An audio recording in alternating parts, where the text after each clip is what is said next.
ಓಯ್ ಏ ಸಸ್ತಾರನ್ ಬಾಯ್. ಏನಾ ಏನು ಬೇಕು ನಿಂಗೆ? ನಾ ಏನಿಲ್ಲ, ನೀವು ಹ್ಞೂ ಅಂದ್ರೆ ನಿಮ್ಮನ್ನ ಮನೆಗೆ ಕರ್ಕೊಂಡೋಗಿ ನಿಮ್ಮ ಹೆಸರಲ್ಲೇ ಗೃಹಲಕ್ಷ್ಮಿ ಕಾರ್ಡ್ ಮಾಡಿಸ್ಬೇಕು ಅಂದ್ಕೊಂಡಿದ್ದೆ. ಏನಂತೀರಿ? ಯಾಕೆ ನಿಮ್ಮ ಮನ್ಯಾಗ ನಿಮ್ಮ ತಾಯಿ ಇಲ್ಲೇನ? ನನ್ನ ತಾಯಿ ಇಲ್ರಿ, ನನ್ನ ಹುಟ್ಟು ಮಕ್ಕಳಿಗೂ ತಾಯಿ ಇಲ್ರಿ. ನೀವು ಹ್ಞೂ ಅಂದ್ರೆ ಹಾಕಿರಿ. ಏ ಯಜಮಾಂತಿ, ನಿಮ್ಗೊಂದು ಪ್ರಶ್ನೆ ಐತ್ರಿ. ಹೆಂಗಿದ್ರು ನೀವು ಸೈನ್ಸ್ ಸ್ಟೂಡೆಂಟ್ ಅಲ್ಲ, ನಮ್ಗೊಂದು ಪ್ರಶ್ನೆ ಐತಿ, ಅದಕ್ಕೆ ಆನ್ಸರ್ ಮಾಡಿಬಿಟ್ರೆ ಸಾಕು. ಏ ಇಲ್ಲಿ ತೆಗಿಬೇಡ್ರಿ, ಮನೆಗೆ ಹೋಗ್ರಿ, ನೋಡ್ರಿ, ಆರಾಮಾಗಿ ಆನ್ಸರ್ ಬರ್ಕೊಂಡು ನಾಳೆ ಬಂದೆ.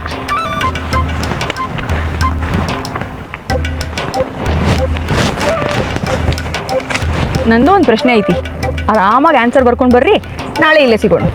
ಬರಲ್ಲ ಆರ್ಟ್ ಸ್ಟೂಡೆಂಟ್. ಜೈ ಪೊಲಿಟಿಕಲ್ ಸೈನ್ಸ್, ಜೈ ಹಿಸ್ಟ್ರಿ, ಜೈ ಸೋಷಿಯಾಲಜಿ.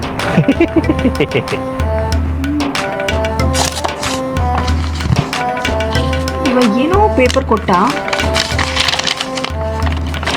ಖಾಲಿ ಐತ್ಲಾ, ಬರೀ ಗೀರ್ ಹಾಕಾನ.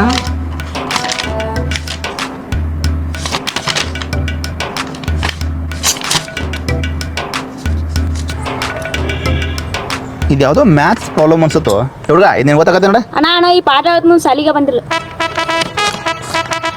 ಇದು ಉರ್ದು ಇರ್ಬೇಕು, ಅಲಾಮ್ ಇದು ಇಲ್ಲಲ್ಲ. ಏ ಮರ ಅಲ್ಲ, ನಮ್ಮನ್ನು ಕನ್ಫ್ಯೂಸ್ ಮಾಡಕ್ಕೆ ಕೊಟ್ಲ ನಿಧಾನಕ್ಕೆ. ಇಲ್ಲೇ ರೀ ಗುಳಿಗೆ ಅಂಗಡಿಯಾಗ ತೋರಿಸ್ ನನ್ನ.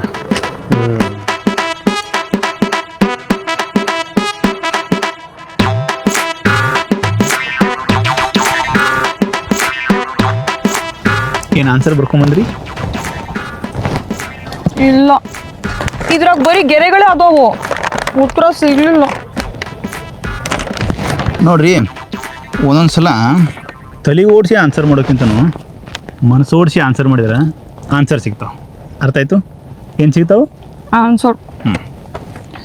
ಈ ಬೇರೆ ಬೇರೆ ಮಾಡೋದ್ರಿಂದ ಉತ್ತರ ಸರಿಯಾಗಿ ಸಿಗದೆ ಹೋದ್ರೂ ಕೂಡಿಸ್ತೀವಿ ಗೊತ್ತಾ, ಆಗ ಭಾಳ ಕರೆಕ್ಟಾದ ಉತ್ತರ ಸಿಕ್ಬಿಡ್ತೈತಿ.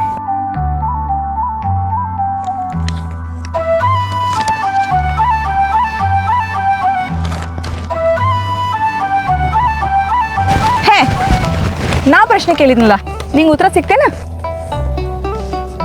ಇಲ್ರಿಪ್ಪ, ಇದೇನೋ ಪಾರ್ಸಿ ಲ್ಯಾಂಗ್ವೇಜ್ ಇತ್ತು ಅನಿಸ್ತೀರಿ ನನಗೆ, ಗೊತ್ತಾಗಲಿಲ್ಲ. ಕೆಲವೊಂದ್ಸಲ ಕೂಡ್ಸೋದ್ರಿಂದ ಅಲ್ಲ, ಬ್ಯಾರೆ ಮಾಡೋದ್ರಿಂದನೂ ಉತ್ತರ ಸಿಗ್ತೈತಿ.